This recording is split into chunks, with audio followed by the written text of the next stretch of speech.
साथियों, आज के इस आयोजन में 8,000 से ज्यादा बेटियों को भी नियुक्ति पत्र मिले हैं।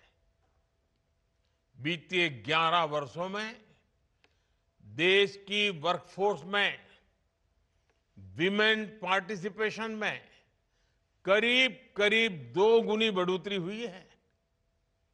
सरकार की मुद्रा और स्टार्टअप इंडिया जैसी योजनाओं का बहुत बड़ा फायदा हमारी बेटियों को हुआ है।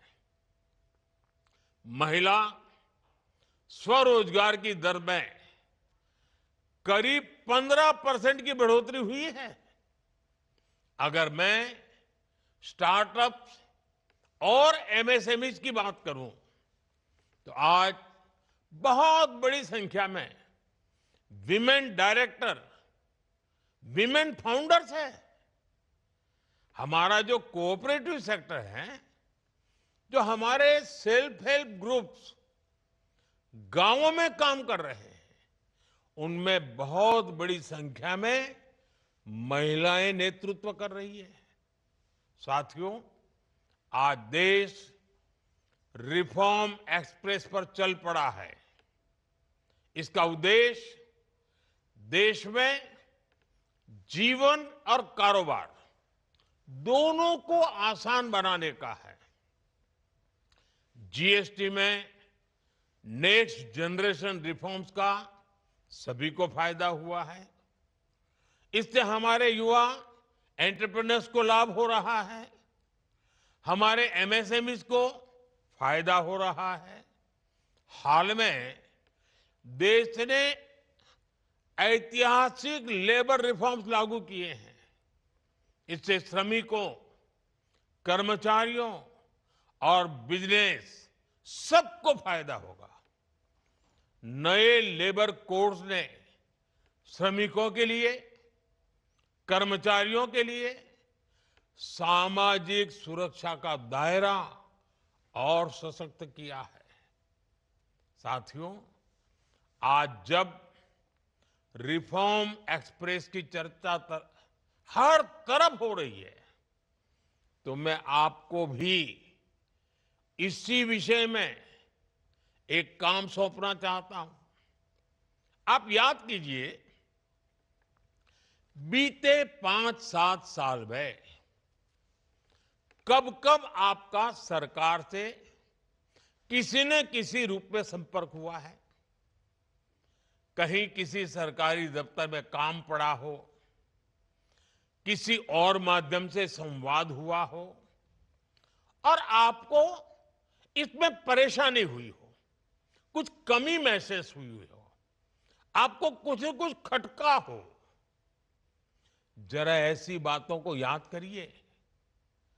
अब आपको तय करना है कि जिन बातों ने आपको परेशान किया, कभी आपके माता पिता को परेशान किया, कभी आपके यार दोस्तों को परेशान किया, और वो जो आपको अखरता था, बुरा लगता था, गुस्सा आता था, अब वो कठिनाइयां आपके अपने कार्यकाल में आप दूसरे नागरिकों को नहीं होने देंगे। आपको भी सरकार का हिस्सा होने के नाते अपने स्तर पर छोटे छोटे रिफॉर्म करने होंगे। इस अप्रोच को लेकर के आपको आगे बढ़ना है, ताकि ज्यादा से ज्यादा लोगों का भला हो।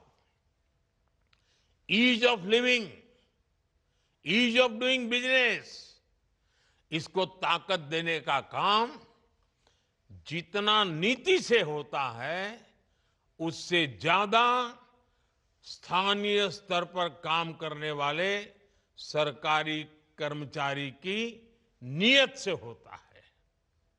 आपको एक और बात याद रखनी है। तेजी से बदलती टेक्नोलॉजी के इस दौर में देश की जरूरतें और प्राथमिकताएं भी तेजी से बदल रही है। इस तेज बदलाव के साथ आपको खुद को भी अपग्रेड करते रहना है। आप आई गॉड कर्मयोगी जैसे प्लेटफॉर्म का जरूर सदुपयोग करें। मुझे खुशी है कि इतने कम समय में करीब 1.5 करोड़ सरकारी कर्मचारी आई गॉड के इस प्लेटफॉर्म से जुड़कर खुद को नए सिरे से ट्रेन कर रहे हैं, एम्पावर कर रहे हैं।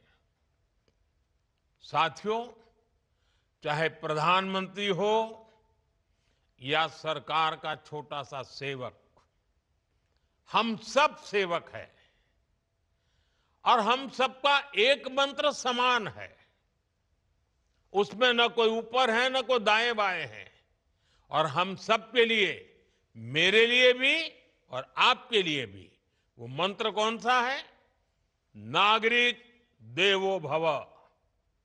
नागरिक देवो भव के मंत्र के साथ हमें काम करना है।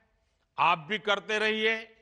एक बार फिर आपके जीवन में ये जो नई वसंत आई है, ये नया जीवन का युग शुरू हो रहा है और आप ही के माध्यम से 2047 में विकसित भारत बनने वाला है। आपको मेरी तरफ से बहुत बहुत शुभकामनाएं। बहुत बहुत धन्यवाद।